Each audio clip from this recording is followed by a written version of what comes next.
Why do we stay in love that destroys us? Why do we hold on to people who lie, betray, or tear us down, while letting go feels impossible? You tell yourself you deserve better. You promise this time you'll walk away. You even imagine your life without them, stronger, lighter, free. But then, one look, one text, one memory, and you're pulled right back in. It doesn't make sense. Friends tell you to leave. You tell yourself to leave. And yet something deeper, almost invisible, keeps you hooked. It feels irrational. It feels like weakness. It feels like you're cursed to repeat the same cycle. Carl Jung would say it's not weakness at all. It's not simply bad luck or poor choices. Toxic relationships are the stage where the unconscious comes alive. They are not just about the other person. They are about you. The parts of yourself you've buried. The wounds you've never faced. The shadow that pulls the strings when you think you're in control. And here's the hardest truth. Until you see that hidden part, you will repeat the same story, different faces, same ending. Because the psyche doesn't give up its lessons. It brings them back again and again, disguised as fate, disguised as love. Think about the patterns in your own life.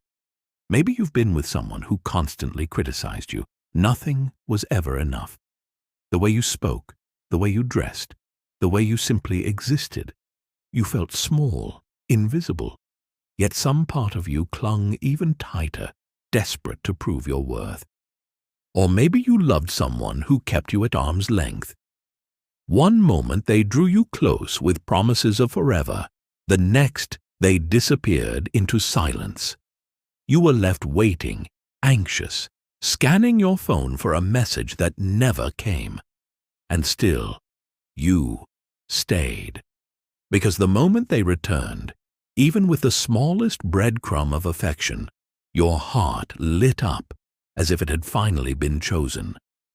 Others have been with partners who turned everything upside down, lies, betrayal, manipulation.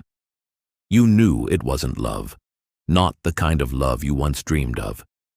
Yet something in you made excuses, hoped for change, remembered the good times, and believed if you just gave more, it would all be different.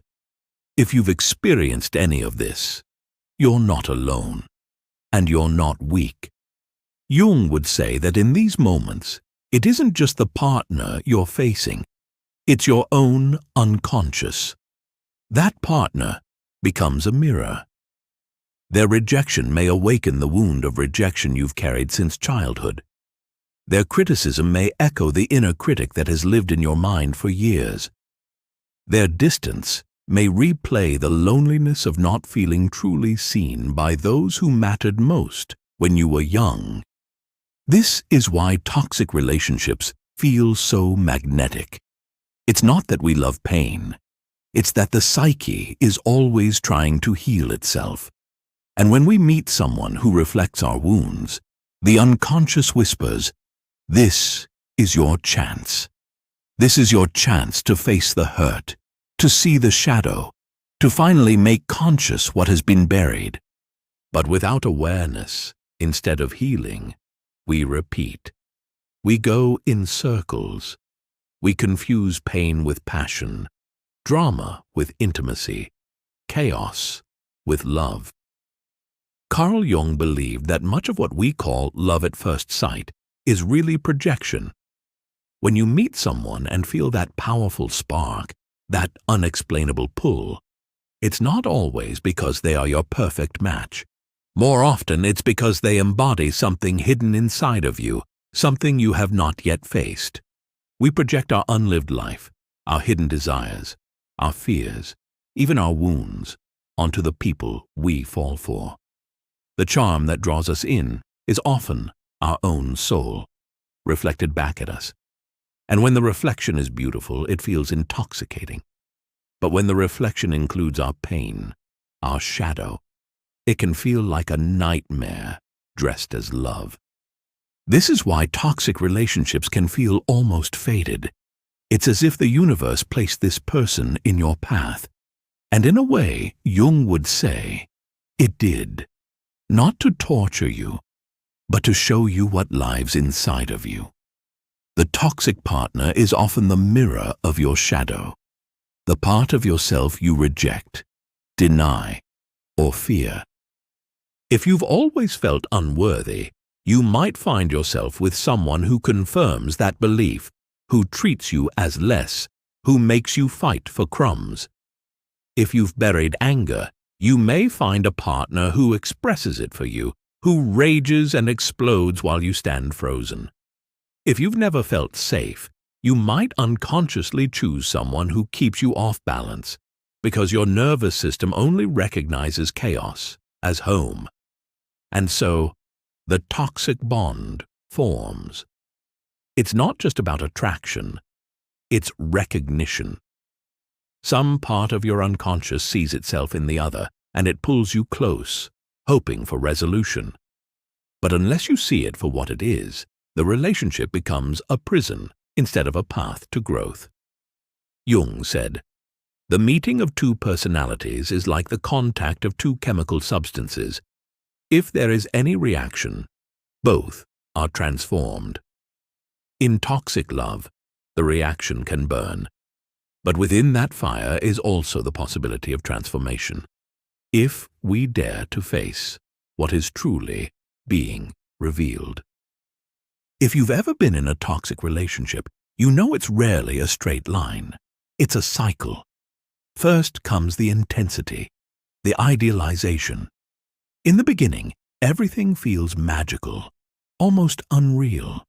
You think, finally, I've found the one. The connection feels electric, as if destiny itself brought you together. But then, slowly or suddenly, the mask slips. The criticism starts, the distance grows, the small betrayals begin.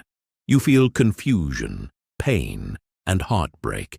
And yet, just when you're ready to leave, something pulls you back. A tender word, an apology, a memory of the early days. And so the cycle begins again.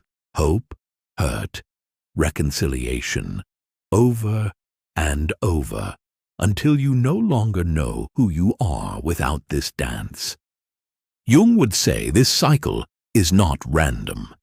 It's the unconscious reenacting old patterns, old wounds, trying to force you to see what has been hidden. That's why the highs feel so high and the lows cut so deep. It's not just about this partner. It's about your own history, your own psyche. This is where individuation, the process Jung described as becoming whole, comes in. Individuation requires us to face the parts of ourselves we'd rather avoid. And toxic relationships bring those parts into the light with brutal clarity. They show you your dependency, your fears of abandonment, your desperate need to be loved, your buried rage. It's painful, yes, but it's also the invitation. Because until those parts are faced, they remain in control of your life. You keep repeating the same story with new faces, thinking it's fate, when in truth, it's unfinished business within your own soul. The toxic partner is not your salvation, but they are your signal. A signal that something in you is asking to be healed. So how do we break free from the cycle? Jung believed that freedom begins with awareness. As long as we are blind to the forces within us, the unconscious drives our choices, and we call it fate. That's why the same story keeps repeating, different faces, same ending. But once you begin to see the pattern, you've already taken the first step out of it. The first step is noticing. Pay attention to the similarities between your relationships. Ask yourself, what do these people have in common? What do they awaken in me? What is the emotion that always comes back? Maybe it's the sting of rejection. Maybe it's the fear of abandonment. Maybe it's the feeling that no matter how much you give, it will never be enough. Those repeating emotions are signals from your unconscious, telling you where the wound is. The second step is taking back your projections. Jung said that what we don't recognize in ourselves, we meet in others. In toxic relationships, this happens constantly. We project our need for love onto someone who cannot truly give it. We project our longing for safety onto someone who thrives on chaos. We project our inner critic onto a partner who seems to never be satisfied. So ask yourself, what am I giving to them that actually belongs to me? For example, if you crave constant validation, is it really their job to provide it? Or is it your own unhealed part crying out to be seen? If you keep hoping they'll change, is it really about them? Or is it your own inner child longing for a different ending than the one you experienced long ago? By asking these questions, you begin to withdraw the projection, and suddenly the partner loses some of their mysterious power. The third step is boundaries. Toxic relationships thrive where boundaries collapse. Maybe you've told yourself, if I love enough, they will change. Or, if I give more, they will finally see my worth. But boundaries are not walls. They are acts of self-respect. They are the lines that say, this is how I deserve to be treated. This is where I end, and you begin. Setting boundaries can be terrifying, especially if you've spent your life trying to keep the peace or avoid abandonment. But Jung would say individuation, becoming whole, requires you to honor your own limits. It is not selfish to protect yourself. It is the deepest form of self-love. The fourth step is learning to sit with emptiness. This is often the hardest part. Because the moment you walk away from toxic love, you don't just lose the person, you lose the drama, the chaos, the intensity that felt like passion. You're left with silence. And in that silence, the old wounds rise up. The loneliness you've been running from finally surfaces.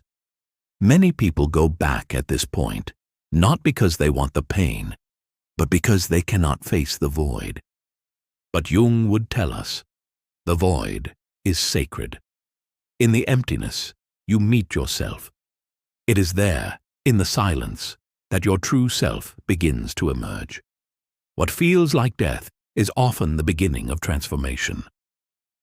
And here is a truth worth remembering. Healing is not instant. The psyche moves in spirals, not straight lines. You might walk away and feel strong, only to be pulled back again. That doesn't mean you've failed. It means the lesson is still unfolding. Each time you return, you have the chance to see more clearly, to recognize more deeply, to claim another piece of yourself. Practical steps can help. Journaling the moments you felt unseen or unloved can reveal the patterns. Therapy or shadow work can guide you in meeting the parts of yourself you've long avoided. Mindful practices, breathing, grounding, meditation, can steady you when the pull of the toxic bond feels overwhelming. And surrounding yourself with safe, healthy connections reminds you of what real love feels like: calm, supportive, consistent. Above all, remember that breaking free is not about rejecting the other person. It's about reclaiming yourself. Each boundary, each moment of awareness, each step away from chaos is an act of individuation. You are not just leaving them. You are returning to you. One of the hardest truths Jung offers us is this: we cannot avoid suffering, but we can choose what kind of suffering we endure. The suffering of staying blind, repeating the same cycle, losing ourselves in toxic love, or the suffering of waking up, facing the shadow, and walking the painful road back to ourselves. The first kind of suffering keeps us stuck. It drains us year after year. The second kind of suffering transforms us. It turns wounds into wisdom, pain into power, loss into freedom. So if you are in the middle of it right now, if you're caught in a relationship that feels like both heaven and hell, know this: it is not the end of your story. Jung believed that the psyche has a natural drive toward wholeness. Even your darkest experiences are part of that movement. Life is not trying to destroy you. Life is trying to awaken you. And sometimes awakening feels like heartbreak. Sometimes growth feels like letting go of the very thing you thought you could never live without. But beyond that, breaking lies something greater, your own authentic self. So take heart. The fact that you are listening, reflecting, searching, means you are already on the path. You are already breaking the spell. You are already reclaiming the parts of you that were lost. And remember, true love is not about intensity, drama, or endless sacrifice. True love is calm. It is steady. It nourishes rather than depletes. And you deserve nothing less. If this message resonates with you, don't just keep it inside. Share your thoughts in the comments. Your words might be exactly what someone else needs to hear tonight. And if you want to keep walking this path, exploring Jung's wisdom and discovering the deeper truths of the psyche, subscribe to Soul of the Mind. This is a community for seekers, for those who are ready to see beyond the mask, beyond the shadow, and into the truth of who they are. Because the story doesn't end with a toxic relationship. The story begins when you realize you are worth more. You always have been. When we think of toxic relationships, it's easy to fall into blame. Blame for the partner who hurt us, or blame for ourselves for staying too long. But Jung's wisdom reminds us that every experience, even the most painful, carries meaning. These relationships are not accidents. They are mirrors, revealing what has been hidden inside us, giving us the chance to heal what we have carried for so long. It doesn't mean the pain was worth it. It doesn't excuse betrayal or cruelty. But it does mean that within the ashes of what was broken, there is a seed of transformation. If you can turn inward and face the shadow these relationships reveal, you no longer have to repeat the same story. You no longer have to call it fate. Remember, true love will never ask you to betray yourself. Real connection will never thrive on chaos. Jung believed individuation, becoming whole, is the journey of a lifetime. And perhaps the greatest gift of leaving toxic love is that it brings you back to the one relationship that matters most. The one with yourself. So if you've felt stuck in the cycle, if you've been asking yourself why you stayed so long, let this be your reminder. You are not weak. You are not broken. You are learning. And every step toward awareness is a step toward freedom. If this video spoke to you, take a moment to reflect. What patterns have you seen in your own life? What lesson might your psyche be asking you to face? Share it below. Your story might be the mirror someone else needs. And if you want to keep exploring Carl Jung's wisdom, the unconscious, and the path to healing, subscribe to Soul of the Mind. Together, we can keep uncovering the truths that set us free, because you deserve love that doesn't hurt. And it all begins with choosing yourself.